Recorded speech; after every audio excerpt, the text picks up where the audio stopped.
Oke. Assalamualaikum warahmatullahi wabarakatuh. Selamat pagi anak-anakku semuanya. Waalaikumsalam. Masih semangat pagi hari ini? Malam.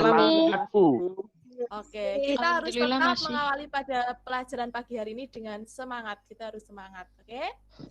Untuk mengawali pelajaran pada pagi hari ini, kita awali dengan berdoa. Berdoa dipersilahkan.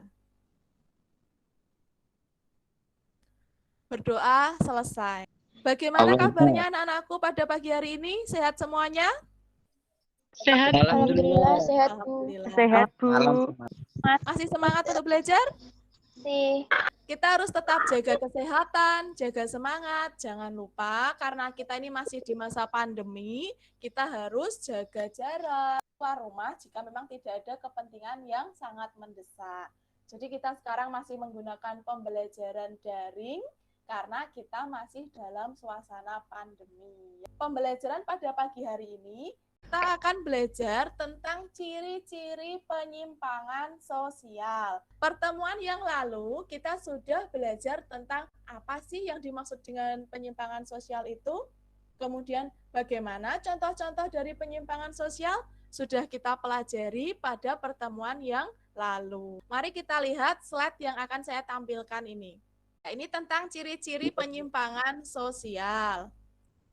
Ya, tujuan pembelajaran adalah setelah melakukan kegiatan pembelajaran dengan menggunakan model discovery learning dengan metode mengamati, membangun konsep, tanya jawab, dan penugasan, peserta didik mampu mengidentifikasi ciri-ciri penyimpangan sosial di dalam masyarakat dengan penuh tanggung jawab, kerja keras, religius, dan berwawasan lingkungan sebagai karakter positif, serta dapat mengembangkan kemampuan penelitian yang cerdas dan kompetitif, budaya literasi, kemampuan berpikir kritis, berkomunikasi, berkolaborasi, dan berkreasi 4C. Oke, selanjutnya, pernahkah kita melihat penyimpangan sosial yang terjadi di sekitar masyarakat kita tinggal? Tentu pernah ya, kita melihat penyimpangan sosial. Betul, oke. Sering. Coba siapa bisa menyebutkan contohnya? Contoh dari penyimpangan sosial. Juga membolos sekolah. Bagaimanakah ciri-ciri dari penyimpangan sosial? Ada yang tahu ciri-cirinya? Kalau belum tahu, kita cek di sini Bu Vidi punya video di mana kamu bisa menganalisis bagaimana tentang ciri-ciri penyimpangan sosial. Silahkan dilihat video yang akan saya tampilkan ini. Jadi kalian tadi sudah menyaksikan video yang saya share. Dari informasi video yang saya share tadi, informasi apa yang bisa kalian dapatkan? Usia dini yang masih seharusnya belajar malah bekerja. Iya, anak-anak yang masih usia harusnya sekolah tapi dia bekerja. Dan dia memilih tidak bersekolah karena dia menganggap dengan bekerja dia bisa membantu orang tua. Berarti anak-anak yang bekerja, yang anak-anak di bawah umur tadi, yang jadi perkebunan kelapa sawit, kenapa dia dikatakan melakukan perilaku menyimpang? Karena dia melanggar apa anak-anak? Melanggar norma. Ya? Iya, karena dia melanggar nilai dan norma. Berarti salah satu ciri dari penyimpangan sosial yang tadi sudah kita bisa saksikan adalah bahwa penyimpangan sosial itu bisa dikatakan sebagai suatu penyimpangan jika sudah pasti ada nilai dan norma yang dilanggar. Kalau tidak ada nilai dan norma yang dilanggar, maka tidak bisa dikatakan sebagai suatu penyimpangan sosial. Ini adalah ciri dari penyimpangan sosial yang pertama, yaitu adalah penyimpangan sosial harus dapat didefinisikan. Artinya apa? Penyimpangan sosial itu bisa dikatakan sebagai suatu perilaku yang menyimpang jika sudah berdasarkan kriteria tertentu dan diketahui penyebabnya. Dalam arti apa? Seseorang dikatakan benar-benar melakukan penyimpangan sosial jika orang tersebut terbukti melanggar terhadap nilai dan norma yang berlaku di dalam masyarakat. Ciri yang kedua adalah penyimpangan bisa diterima, bisa juga ditolak. Artinya bahwa penyimpangan itu tidak selamanya akan bersifat negatif. Penyimpangan sosial ada kalanya dia juga bersifat positif. Jadi untuk penyimpangan yang bersifat positif, otomatis dia akan bersifat diterima di kehidupan masyarakat. Kita lanjut pada ciri penyimpangan yang keempat. Penyimpangan terhadap budaya nyata ataukah budaya ideal. Apa budaya ideal itu? Budaya ideal adalah segenap peraturan hukum yang berlaku di dalam kelompok masyarakat. Di sini masalahnya adalah antara budaya nyata dan budaya ideal ini tidak selamanya sama. Karena antara budaya nyata dan budaya ideal itu selalu terjadi kesenjangan di dalamnya. Oke, yang kelima ini. Terdapat norma-norma penghindaran dalam penyimpangan. Norma penghindaran adalah pola perbuatan yang dilakukan orang untuk memenuhi keinginan mereka tanpa harus menentang nilai-nilai tata kelakuan secara terbuka.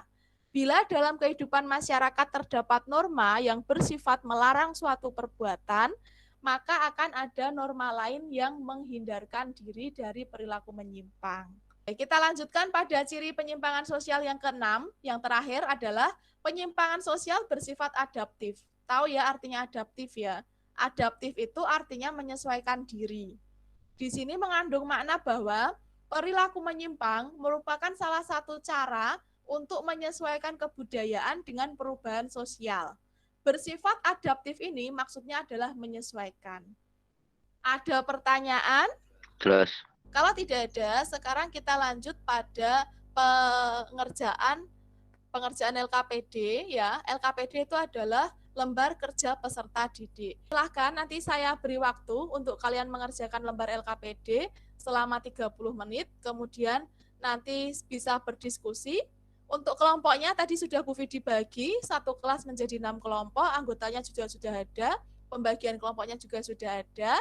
Silahkan kalian masuk ke grup masing-masing di grup WA selama 30 menit dan nanti kita akan kembali lagi di web meeting ini, di Google Meet ini untuk melakukan presentasi. Sekarang kita lanjut pada bagian presentasi. Silahkan dipresentasikan urut mulai dari kelompok yang pertama. Silahkan, kelompok pertama siapa yang akan mewakili untuk presentasi? Penyimpangan bisa diterima atau ditolak. Perilaku penyimpang itu bisa bersifat positif atau negatif. Perilaku menyimpang yang bersifat positif akan diterima oleh masyarakat, sedangkan perilaku menyimpang yang bersifat negatif akan ditolak oleh masyarakat. Perilaku menyimpang yang bersifat positif, misalnya hasil penelitian, perkembangan ilmu pengetahuan, penggunaan alat-alat modern yang menggantikan alat tradisional. Perilaku menyimpang yang bersifat negatif, misalnya penggunaan obat-obat terlarang, perampokan, pembunuhan, korupsi, dan lain-lain. Jadi dari kelompok 1 sampai kelompok 6 semuanya sudah presentasi. Terima kasih untuk presentasinya. Bu Vidi di sini ingin memberikan sedikit penguatan. Di antaranya adalah bahwa untuk ciri-ciri dari penyimpangan sosial itu ada beberapa ciri. Di antaranya adalah yang pertama, penyimpangan itu harus didefinisikan. Kemudian yang kedua, penyimpangan itu bisa ditolak ataupun bisa diterima. Kemudian ciri yang ketiga adalah penyimpangan itu ada penyimpangan relatif dan penyimpangan mutlak. Kemudian ciri yang keempat, penyimpangan terhadap budaya ideal ataukah budaya nyata. Yang kelima adalah penyimpangan sosial itu bersifat adaptif. Dan yang terakhir, ciri yang keenam adalah dapat norma-norma penghindaran terhadap penyimpangan sosial yang kita lakukan. Silakan siapa yang ingin menyampaikan kesimpulan untuk pembelajaran pada pagi hari ini. Silakan. Setelah mempelajari tadi, kita bisa mengidentifikasi dan menganalisis tentang berbagai macam ciri-ciri penyimpangan sosial. Silakan Selo yang mau menyampaikan pendapat. Saya lebih paham tentang penyimpangan sosial.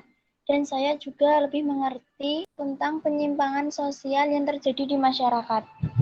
Untuk pembelajaran pada pagi hari ini, saya cukupkan sampai di sini. Pesan Bu Vidi, jangan lupa nanti setelah ini akan ada soal-soal refleksi yang akan kalian kerjakan. Jangan lupa untuk mempelajari untuk materi yang akan datang, untuk pertemuan yang akan datang tentang teori-teori penyimpangan sosial. Jangan lupa tetap semangat, tetap jaga kesehatan, kita harus tetap belajar. Terima kasih. Assalamualaikum warahmatullahi wabarakatuh.